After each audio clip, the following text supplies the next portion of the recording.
તો નવસારી જિલ્લાની local crime બ્રાન્ચની ટીમને પિકઅપમાં લઈ જવાતો વિદેશી દારૂનો જથ્થો પકડી પાડવામાં સફળતા પ્રાપ્ત થઈ છે।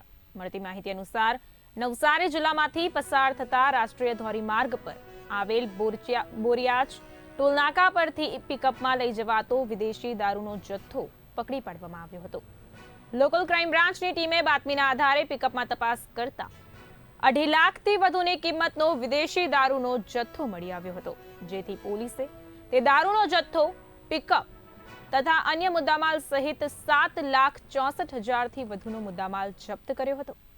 સાથે જ આ ઘટનામાં પોલીસે પિકઅપ ચાલક સિદ્ધાર્થ શ્રીરંગ વિઠ્ઠલ ગાયકવાડ તથા પ્રદીપ સામાનથુની ગુપ્તાને ઝડપી પાડ્યા હતા, જ્યારે દારૂનો જથ્થો ભરી આપનાર રાહુલ પટેલને વોન્ટેડ જાહેર કરી સમગ્ર મામલે કાયદેસરની કાર્યવાહી હાથ ધરી છે।